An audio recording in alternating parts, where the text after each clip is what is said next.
La paz definitiva de la nada y Fundición, y su primera novela fue El amor inútil, y a continuación esta de Las mujeres de la calle Luna. Ha hecho muchas actividades de gestión cultural, también ha participado en la creación y en la dirección de la Asociación de Escritores de Asturias. Vamos a, quizás por contextualizar primero un poco qué es Las mujeres de la calle Luna. Yo, como sé que quien vaya a leer la novela pues va a pensar lo mismo que yo, aunque el autor no esté de acuerdo, luego hablaremos y tal. Claro, cuando uno lee esta novela, inevitablemente, por esta deformación que ya tenemos, a la hora de pensar en un género literario se le viene a la cabeza el género negro, ¿vale? Por diferentes motivos. Pero es más cosas que eso. Él dice que es una novela de personajes, cierto, pero si lo miramos desde un punto de vista de género, y si tenemos un poco en cuenta las diferencias entre lo que sería el thriller psicológico, la novela policíaca y la novela negra, diríamos que bebe de los tres géneros. De la novela negra, porque de alguna manera los hechos sociales, o sea, la novela como tal permite, es un vehículo de expresión del momento social en la que está escrito y como forma también de denuncia de determinadas situaciones. Como novela policíaca diríamos que lo es porque buena parte de la trama se plantea también desde el género deductivo, ¿no? A la hora de esclarecer determinados delitos que aquí se plantean, que luego os comentaré. Y como thriller psicológico diremos que tiene un papel muy importante, o sea, tiene es muy importante la manera en la que está construida, porque buena parte del desarrollo de la novela se basa en trabajar las características personales y el tema emocional de los protagonistas de la historia. Por lo tanto, yo diría, sí que es complejo, pero muchas veces personalmente pienso que cuando hablamos de novela negra confundimos términos, confundimos la novela policíaca con el thriller psicológico, con la novela negra, pero en este caso diría que bien puede pertenecer a cualquiera de las tres. Por situar un poco ahora la historia. La historia de Las mujeres de la calle Luna se plantea inicialmente como dos historias que funcionan en paralelo. En primer lugar, se da una circunstancia que es el robo del cuadro de El origen del mundo. Es por aquí la lámina, que bueno, supongo que ya lo conocéis, ahí hay una pequeña representación, pero es este cuadro de Gustave Courbet que él pintó a finales del siglo XIX. Entonces lo que se plantea es el robo de este cuadro, que va a correr, o sea, la investigación de este delito, de este robo, estará a cargo de una teniente, que es la teniente Isabel Millet, la cual tiene una personalidad muy singular, de la cual ya luego nos hablará el autor. Y por otra parte, en paralelo, hay otra historia que es un caso de un asesino en serie de diferentes mujeres que están siendo asesinadas. Este caso, el comisario que va a estar encargado de la investigación es Horacio Danglars, también una persona con una singularidad, con muchas singularidades, una personalidad compleja, entre la que cabe destacar que es amante de los haikus, ¿no? Luego veremos también, todo esto también tiene que ver con una importante relación con el autor. Ambas historias, y diríamos que a partir de estos dos personajes pivota todo lo que es el libro, y pivota el resto de personajes, que son muchos, que participan de la obra.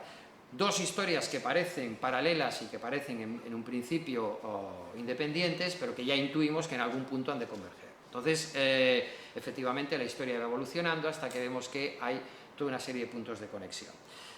Dicho esto, como una pregunta inicial para el autor, luego él ya se extenderá en lo que quiera, que es una pregunta que sea reiterativa, es el interés del cuadro de Courbet, el interés del origen del mundo para escribir esta novela. O sea, ¿por qué, dónde viene el interés y cuál sería un poco el origen de esta historia, ¿no? Y bueno, has dicho una cantidad de cosas con las que yo estoy completamente de acuerdo. Vale. Completamente de acuerdo. Ha cambiado el criterio. Lo que ocurre, sí, esta noche tuve que reflexionar sobre la marcha. Sí, No me quedaba otro remedio. Se ha iluminado y aceptado. No, estoy de acuerdo con lo que géneros. ocurre, que es verdad que hay que matizar, y que cuando yo me puse a escribir esta novela yo no tenía la sensación de que iba a escribir una novela de género, entre otras cosas porque yo el género policíaco, negro, detectivesco, como lector, que es lo que soy principalmente, lo he tocado más bien poco. Por supuesto he leído a Georges Simenon, he leído a Fred Vargas, a Patricia Highsmith, seguramente ese carácter psicológico, antropológico, pues es el que más me ha gustado. La novela tradicional del género policíaco, bueno, pues tampoco soy más cinematográfico en ese sentido, ¿verdad? Me preguntabas que cuál es el origen, ¿no? El punto de arranque. Pues el punto de arranque, evidentemente, es ese cuadro que un día descubro porque voy a una consulta médica y el médico, pues degeneramos hablando de otros temas y resulta que me habla del origen del mundo. Esto debió ser aproximadamente en el año 2000. Este cuadro tiene una historia detrás, y es que desde que se pinta por Gustave Courbet en 1866 por encargo de un diplomático turco, Khalil Bey, desde ese preciso momento, 1866, hasta 1985, este cuadro está completamente desaparecido a la vista del público en general. Es en 1988 cuando se expone por primera vez en público en el Museo de Brooklyn de Nueva York. Y posteriormente los herederos de Jacques Lacan, el psicoanalista francés, una vez que muere su esposa, Sylvie Vartan, los herederos deciden, como pago de los derechos sucesorios, donarlo al patrimonio francés, y en 1995 este cuadro pasa a pertenecer al patrimonio francés y se expone por primera vez en el Museo de los Impresionistas, en París, el Museo de Orsay. No sé si alguno de vosotros habéis estado en París, en el Museo de Orsay, donde están todos los impresionistas, en la antigua estación de Orsay. Pues bien, en 1995, delante de todos los medios de comunicación, este cuadro se expone, van todos los medios y el ministro de Cultura. Fijaos si era importante este cuadro y todo lo que después nos interpela, que el ministro se negó a hacerse fotos ni a ser grabado al lado del cuadro. Habéis visto el cuadro, lógicamente imaginaros al ministro de Cultura en Le Figaro, en primera plana, ¿verdad? Esa mujer ahí de la que ahora vamos a hablar y la imagen del ministro. De hecho, ahora mismo en Facebook, hará año y medio aproximadamente, un ciudadano francés tenía como avatar este cuadro, El origen del mundo, y Facebook se lo retiró. Él fue a los tribunales y al final ganó el juicio y Facebook tuvo que reponérselo. Y a más, como decís aquí en Cataluña, normalmente suele haber performance por parte de mujeres y hombres que se cuelan en el Museo de Orsay y delante del cuadro pues proceden a desnudarse, a mostrar sus vergüenzas, etcétera, etcétera. Es algo que se hace con cierta regularidad. Yo lo estoy siguiendo y realmente es un cuadro que todavía genera muchas reacciones. Bueno, primero en el propio Museo d'Orsay, cuando fui en el año 2002, lo que pude comprobar, allí sentado en la sala 7, que estaba dedicada a este pintor, eran las reacciones que teníamos ante la visión de este cuerpo. Os adelanto que lo que estamos viendo es el cuerpo de una mujer, un cuerpo ambarino.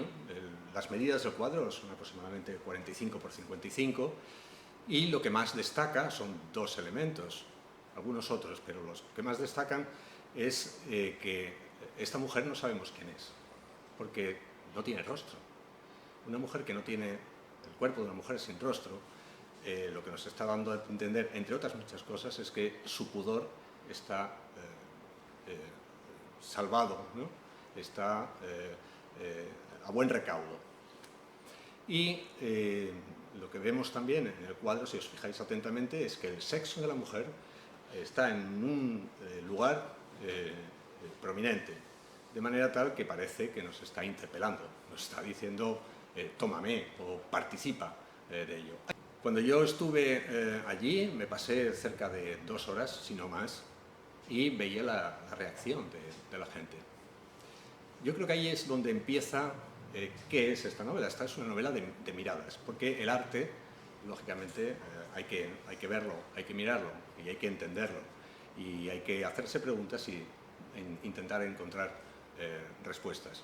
Las respuestas que todos más o menos tenemos, pues bueno, esta amiga era muy pudorosa, se ruborizó, pero hubo gente que pasaba por allí y casi pasaba rápido y no quería verlo, otra gente que se escandalizaba, gente que se reía, una risa tal vez, bueno, pues nerviosa, y es verdad que la mayoría de la gente, bueno, pues guarda las formas y ella misma sabe lo que piensa. Es curioso a este respecto cómo Jacques Lacan, el psicoanalista, tenía el cuadro en su despacho,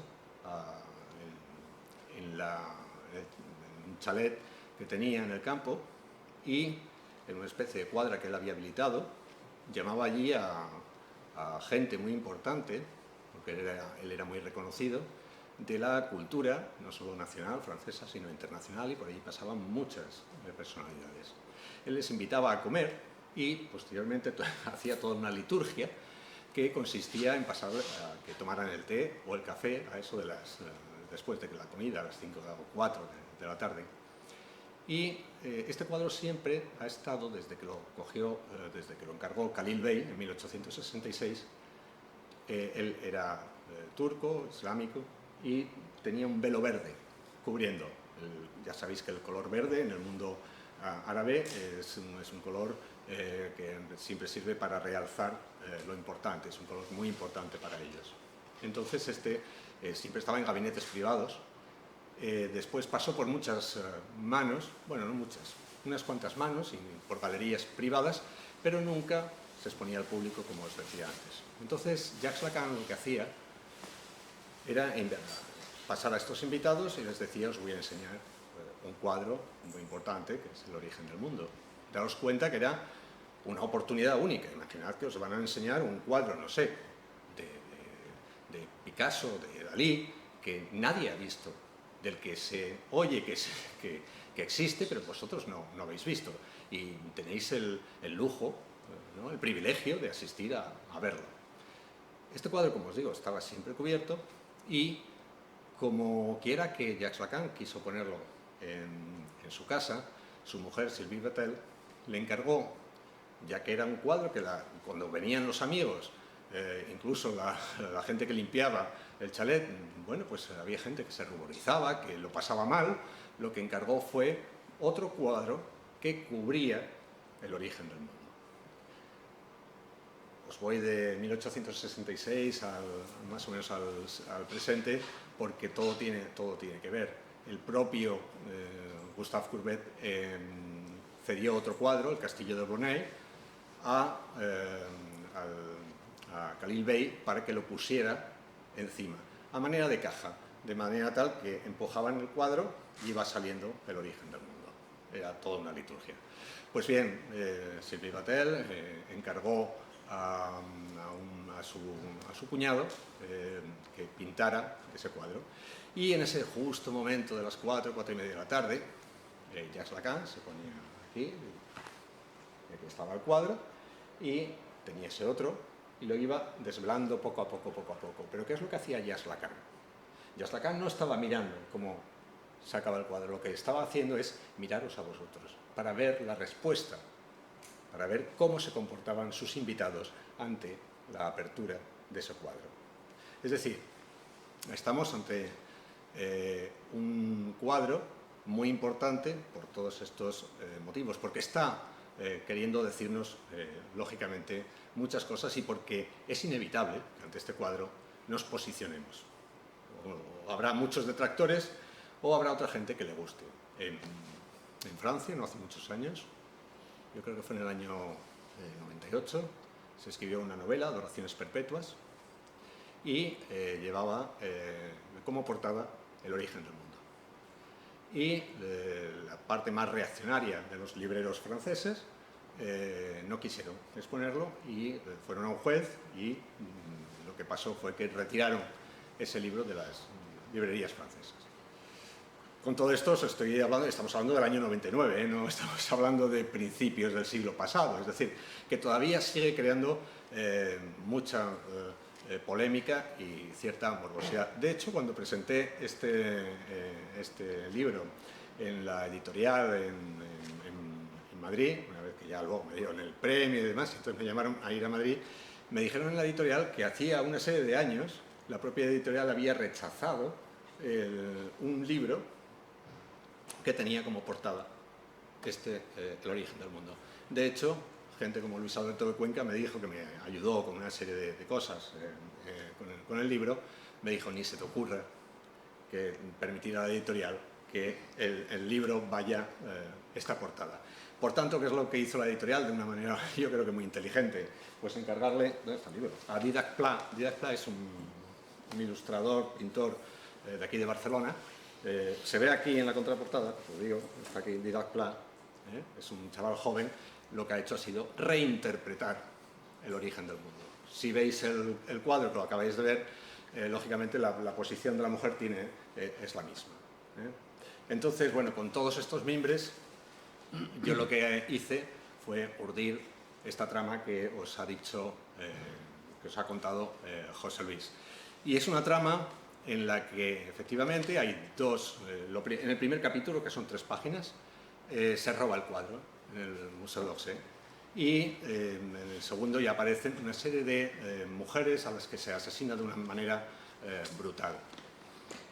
Y todo ello va a confluir en las investigaciones, pero tú estabas hablando de personajes, claro. Para mí esos son los matices, ¿no? Porque la novela, vale, es negra, vale, es policíaca, claro. Y es thriller. Claro, es todo, claro, lo tiene todo, pero sin la intencionalidad que yo al principio no había imaginado todo eso. No, pero yo en ningún momento planteo que tú hayas querido hacer una novela así. No, claro. El problema es que el que lo lee, sí, en este caso yo, que bueno, claro, de las diferentes lecturas de este género, o de los géneros, o los subgéneros, por llamarlo así, dentro de la novela negra, sacas en conclusión que bebe un poco de todo. Y de todas maneras también, cuando empiezas a escuchar a estos personajes, básicamente estoy hablando de los principales, a Isabel Millet y Horacio d'Anglade, sus características, la historia que tienen detrás cada uno de ellos, también da mucho juego para este tipo de claro, géneros, ¿no? Claro. Vamos a hablar de ellos, vamos a hablar de d'Anglade y vamos a hablar de Isabel Millet. Sobre estos dos personajes, que se establece a posteriori una relación personal y demás, porque digo que en un punto determinado la novela, las historias evidentemente confluyen, hay toda una serie de reflexiones, hay toda una serie de diálogos, pues como muy elaborados, y hay toda una serie de argumento narrativo que a mí me gustaría saber y que contases aquí el proceso de documentación para eso, es decir, entendiendo que hay mucha parte de psicología, filosofía, incluso veréis que hasta religión, música, arte, toda esa parte de documentación la tuviste que hacer ex profeso para esta novela, la aportaste ya de tu experiencia previa, de conocimientos previos, es decir, tuviste que nutrir la novela de algún tipo de documentación específica para ella o no, o ya esto ya se venía incorporando. Bueno, documentación siempre hay, pero me preguntas por documentación para los personajes. Para los personajes. ¿No? Vamos a ver, lo primero fue la idea, y la idea fuerza de esta novela viene al principio. Se dice una cosa que, bueno, puede ser muy sencilla, pero que en toda la historia de la literatura pues siempre está presente, ¿no? Dice, esta novela narra una historia falsa, pero cuenta otras que son verdad, el resto es ficción. El juego entre la ficción y la realidad es seguramente uno de los temas literarios que más se han abordado, si no el que más. En realidad la literatura es una forma de mirar. Los temas, ya sabemos que pues, puede haber básicamente 24 o 30 temas que se repiten desde los orígenes de la literatura. La idea fuerza es por qué en situaciones importantes nos dejamos llevar, los seres humanos nos dejamos llevar más por la ficción que incide en la realidad que por la búsqueda de la verdad. Os pondré un ejemplo que ha sucedido no hace mucho. Creo que es un investigador holandés. Ha pasado una serie de años estudiando un suceso que ocurrió en Camerún en el año 1988. Un artículo aparecía el otro día en El País, 2 semanas. En el Valle de los Muertos, en Camerún, creo que fue un día 23 de agosto al 24 de agosto de 1988, de repente, a la mañana, se descubre que en ese valle todo ser vivo, exceptuando árboles, ser vivo, insectos, animales, hombres, mujeres, seres humanos, mueren. A continuación, lo que las autoridades dicen, pero ¿y aquí qué ha ocurrido? Esto es un hecho verídico, ¿no? Tan verídico que la ONU puso recursos económicos para que se estudiara y se hizo un congreso donde las autoridades, las eminencias científicas estudiaron qué es lo que había ocurrido. Ya sabéis que también en el mundo científico también hay mucha vanidad y la gente quiere tener la razón para que sus artículos y sus conclusiones sean las que predominen.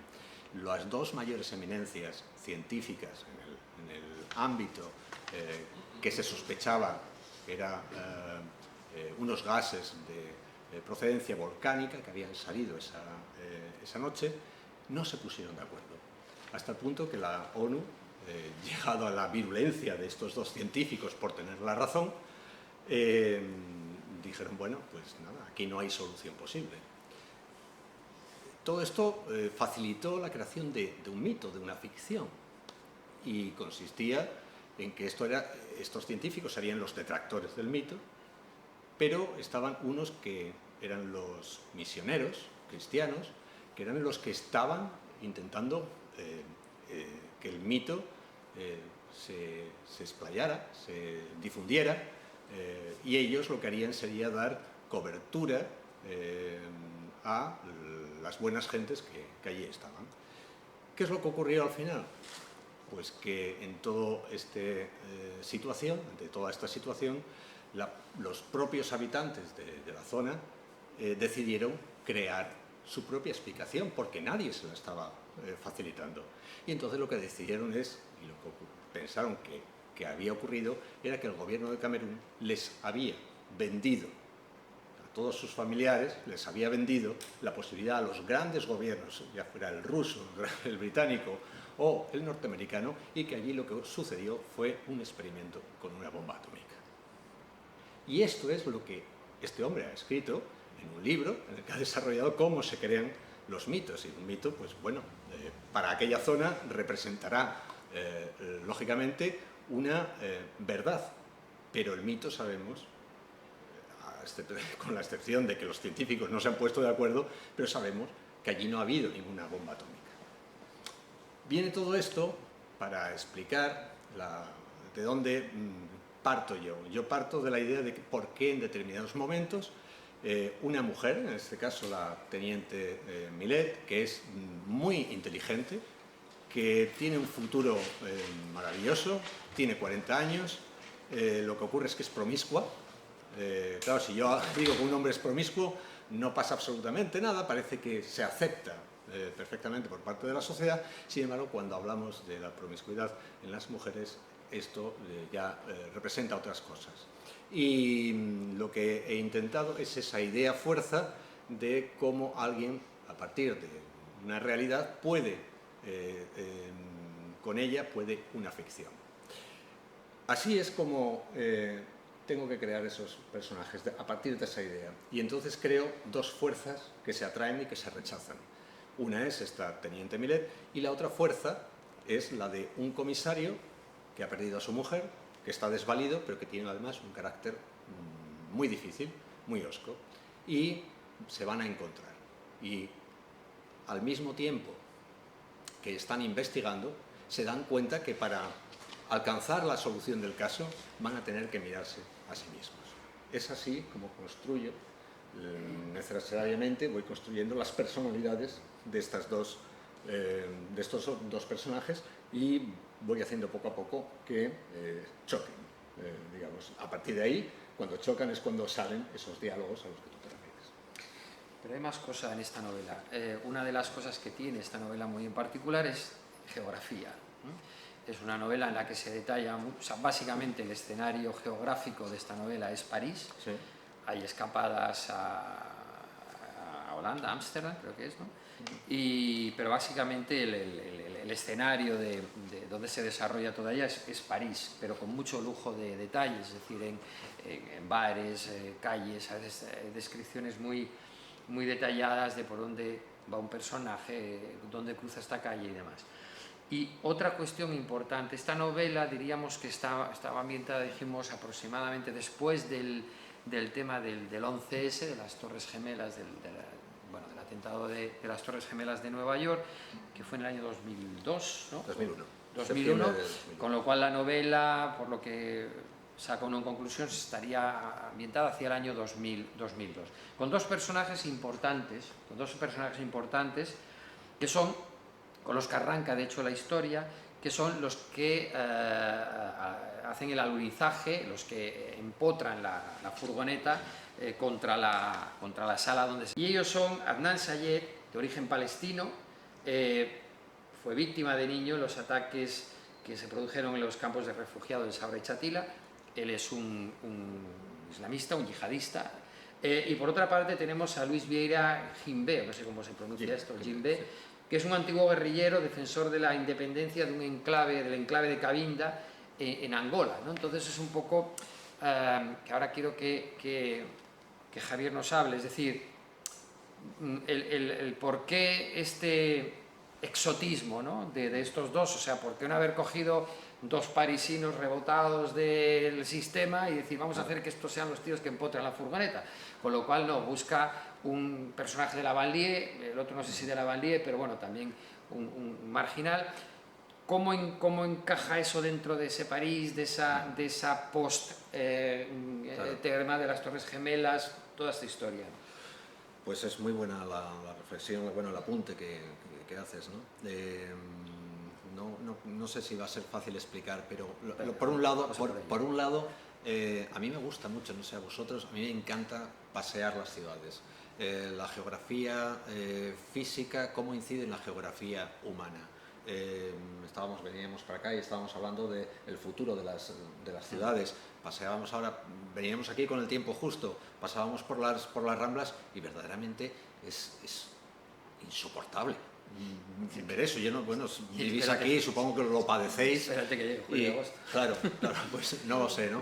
El caso es que sí, a mí me encanta pasear y me encanta ir mirando cómo son las ciudades. Soy heredero de ese paseante, de ese flaneur que me va a Baudelaire, ¿no? Y claro, me gusta perseguir al ser humano, saber cómo se mueve en estas grandes estructuras que son nuestras ciudades. En esas ciudades que tienen suburbios, en esas ciudades donde convivimos sin saberlo con gente que ya están aquí, que vienen de otra factura de civilización que no es la nuestra y con la que estamos chocando.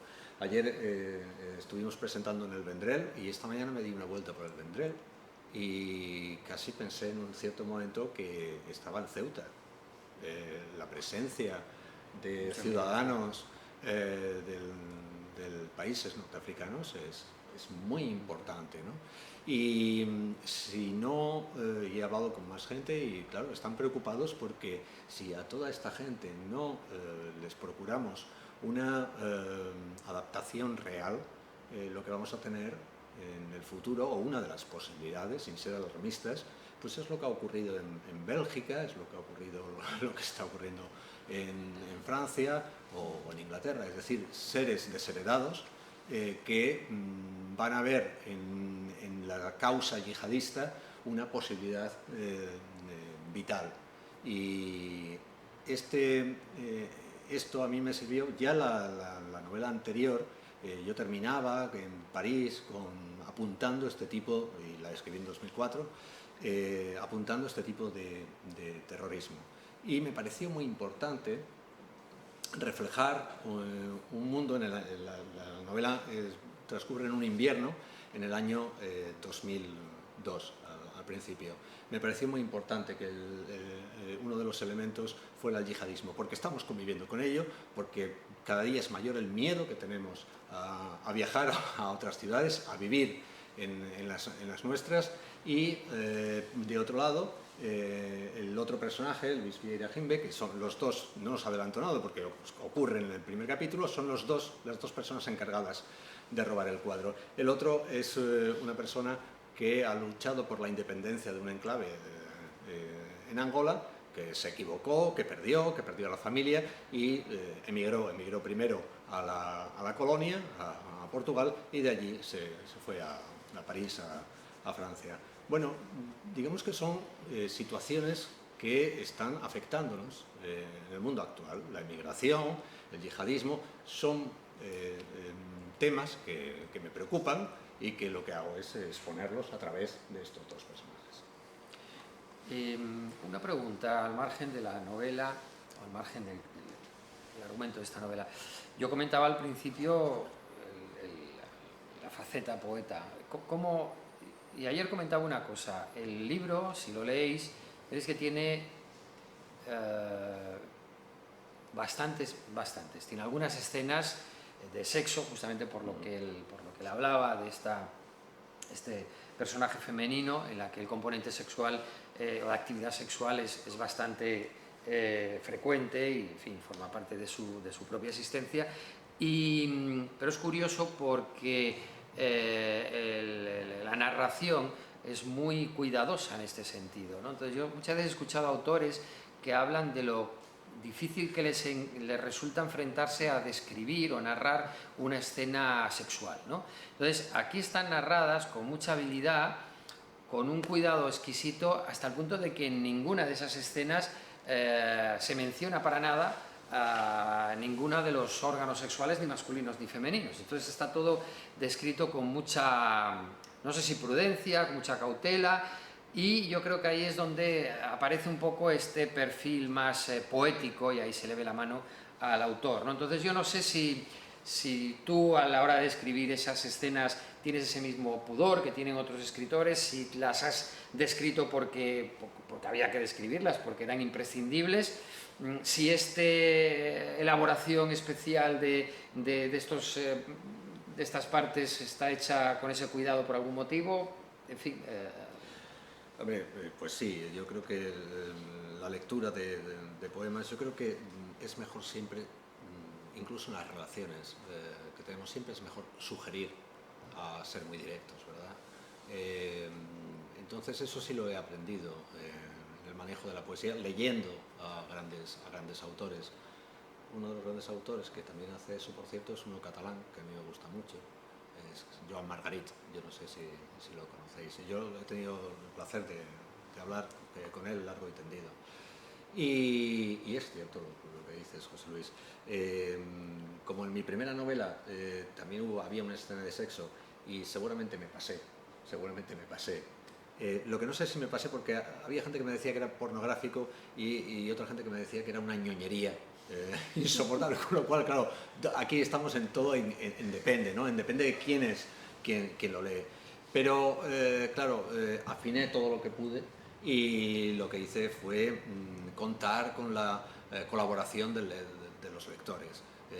¿De qué manera? Pues ayer ponía el ejemplo, si yo en un capítulo lo cierro diciendo que Isabel Milet estaba tomando con Horacio Tanglat un café, y que ya habían pasado ciertas horas y que se habían pasado un poquito con el Armagnac, bueno, y cierro ahí el capítulo, y el lector pasa al siguiente capítulo, y lo que ocurre de inmediato es que Isabel Millet abrió los ojos y olió el aroma de la almohada que le recordaba a su padre, y entonces se levanta y allí está Horacio Danglars preparándole un desayuno, lógicamente el lector dice, claro, blanco y en botella, ¿no? Han estado juntos. Bueno, hacer este tipo de sugerencias creo que es compartir con la imaginación del lector, con el propio bagaje que desde ese punto de vista pueda tener el lector, ya sea por propias lecturas o por propias vivencias. Creo que es mucho más eficaz desde un punto de vista narrativo a irse directamente y jugársela a escribir. Claro, pues es complicado, ¿no? Javier María es un autor que todos conoceréis.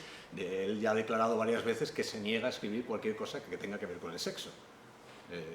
Y es verdad, si intentáis verlo, no escribe sobre sexo, no escribe escenas de sexo. Es verdad, es difícil, porque cualquier lector, todos los lectores tienen derecho a decir, pues esto es una ñoñería, o lo contrario, ¿no? La elipsis no es tan exagerada, ¿eh? O sea, cuando esto de que dejar que han acabado tomando un café y un armagnac y al día siguiente tal, bueno, no es tan exagerada la elipsis, pero en cualquier caso sí está tratada con mucho... Hay otra cosa que es el tratamiento del lenguaje. Vale, claro, pues, vale. Sí. El lenguaje, que es lo que tú dices, no hay nada muy directo. Lógicamente se utilizan comparaciones, metáforas, acciones sustantivadas, algún que otro adjetivo, pero que lógicamente cuenta con la colaboración necesaria del lector, porque si no, claro, ahí nos meteríamos ya en cuestiones líquidas que yo, la verdad, prefiero no, y friccionales que prefiero no comentar. Algunos de los haikus también son interesantes. Ayer comentabas un par de ellos. Lee algo si te parece, y algunos, porque como comentábamos, este señor, este comisario Horacio Danglars, una de sus obsesiones son los haikus, y parece que buena parte de su existencia le encuentre sentido, aparte que está pasando un momento personal complicado, pero como que esos haikus sirven, así como otros pues tienen de muleta para sobrevivir otras cosas, a él estos poemas le sirven un poco como motivo para sentirse un poco vivo, ¿no? O, en fin. Bueno, más que eso, te comento. Él lo que encuentra es que cuando su mujer muere, él se encuentra sobre la mesilla, encuentra la mesilla del dormitorio, de la parte de ella, encuentra unos libros de haikus amontonados. Y él se da cuenta, en ese momento, que él no sabía que su mujer leyera, le gustara esos libros, esa forma japonesa de expresión que es el haiku. Y él se da cuenta de que muchas veces, con las personas más queridas nos ocultan cosas, o nosotros no nos enteramos bien de qué le gusta a esa persona que queremos.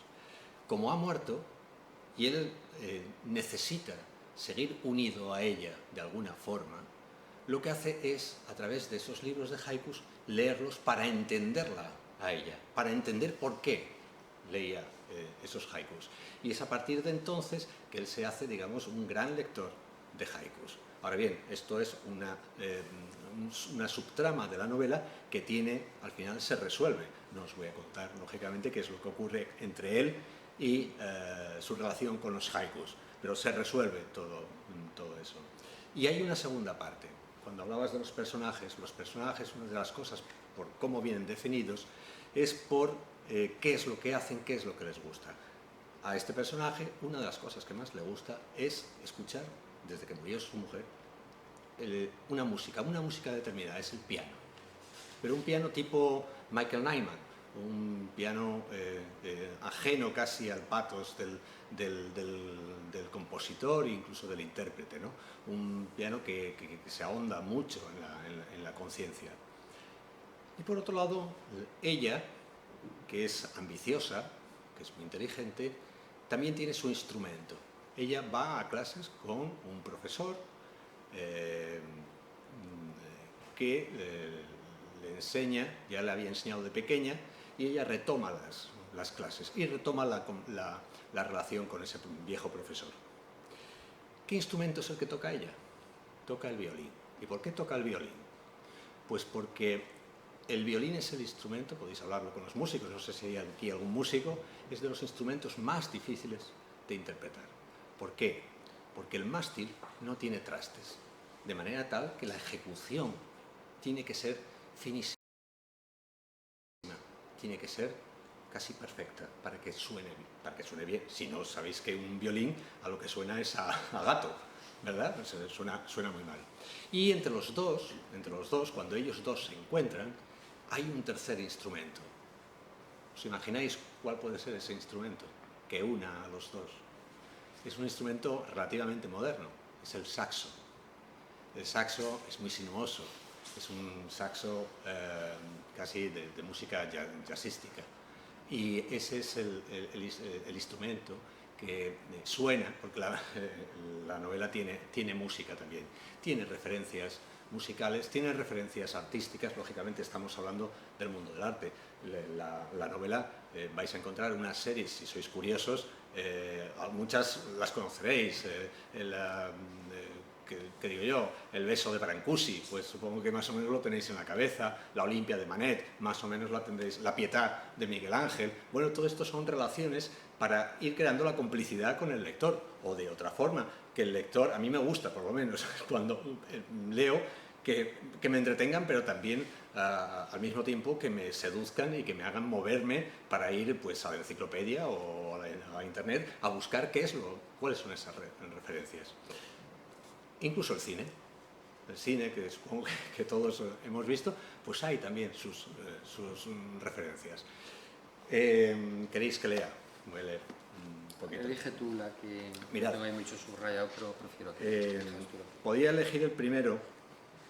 Bueno, no necesariamente un haiku, No, algún pero apartado que te parezca más... No, es que es el capítulo más breve, que es el 10, y define una de las... Contaros una técnica. Normalmente leemos los libros, no los leemos de una sentada.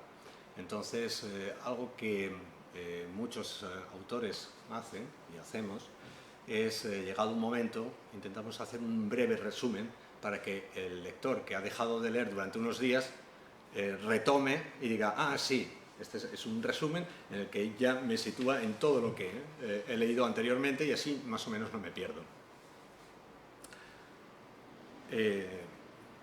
Es un resumen en el que se habla de París. París aquí funciona como otro personaje más, ¿de acuerdo? Y es también un homenaje, el libro está lleno de pequeños homenajes muy ocultos, que yo normalmente no cuento. Hoy os cuento aquí. Supongo que habréis oído hablar, lógicamente, de Julio Cortázar, pues es un homenaje a Las líneas de la mano, un cuento de Julio Cortázar, muy breve, en el que sale de las líneas de una escritura, va trenzando todo hasta que procura el asesinato del propio que lo está contando, ¿no? Aproximadamente, y se titula Las líneas de la mano. Es una línea que va serpenteando por toda la ciudad, sale del despacho, se va por ahí, se pierde por la ciudad y vuelve y retoma hasta que llega por detrás del sillón donde está sentado el lector. Que en el último momento es una línea que pasa a la mano y, dice Julio Cortázar, y aprieta el gatillo, porque se acaba de pegar un tiro. Pues este capítulo 10 es todo eso, un resumen, un homenaje, un resumen de lo que ha sucedido hasta ahora. Era hora de ese domingo entelerido por los cuatro costados del invierno. Parecía que ni siquiera los perros menos domesticados se atrevieran a alargar sus necesidades. Solo algún rayo de sol pugnó por hacerse un hueco, imponiendo una tregua en medio de aquella angustia de nubes. Un espejismo que concedía el tiempo justo para salir a la calle, comprar el periódico y una barra de pan, acercarse hasta algún mercado a por un antojo o estirar las piernas, desentumecer la cara y luego espiar, con una taza de café entre las manos, los rostros renuentes o audaces de los habitantes de la ciudad. Como cualquier otra urbe, París ya no tiene nada de especial. Ahí está su historia llena de héroes y delatores, sus recuerdos y sus novelas, sus canciones y sus poetas, sus zapatos de tacón y su miseria, su arte, sus cafés, sus patios y esa melé de medio mundo que pulula entre la arrogancia silenciosa de los ciudadanos más antiguos y el lujo que los sostiene. Pero apenas quedan ya parisinos que expliquen al visitante esta ciudad. Solo resta ponerse una lente en cada ojo, desenfocar lo mirado e imaginar otros trazos y otros tactos para las calles y sus edificios, los muelles y gabarras, los parques y sus mujeres, quizás algunos hombres, y sobre todo, entender el aire bruno que la envuelve bajo sus tejados, ese extenso lago de zinc en días de frío que saben a mujer sola y a canción triste de Montmartre o a tango aún por escribir. Sí, hay que mirar absorto el mohoso techo de una buhardilla e iluminar la ciudad detalle a detalle, como si fuese una nueva capilla sixtina para luego recorrerla palmo a palmo como un peatón noctívado y nostálgico. Aunque de pronto suceda que una línea invisible serpentee por los intersticios de la ciudad, se deslice por cada esquina solitaria o misteriosa y alcance la alcantarilla de cada corazón, la misma línea que ha zigzagueado bajo la tierra de todas las ciudades en la historia de este mundo, viajando a través de la mirada perdida de Vieira, la sed de venganza de Sayet, la ambición de Isabel o la derrota insomne de Horacio. Una línea todavía sin nombre que repta por los surcos de una mano, aflora por entre los dedos como un fulgor frío, se convierte en bisturí y juega y desea, se recrea y se acerca hasta tocar y recortar las más bellas y pequeñas cosas de este mundo. Terror y desgracia. Luego la línea desaparece y nos deja al borde de un precipicio, igual que cuando vemos a un niño jugar ajeno y feliz, tan conmovedor a los pies de la muerte. La lluvia apretó a primera hora de la tarde, la luz escasa se fundió antes de lo previsto y la ciudad entera se echó a dormir bajo el temporal.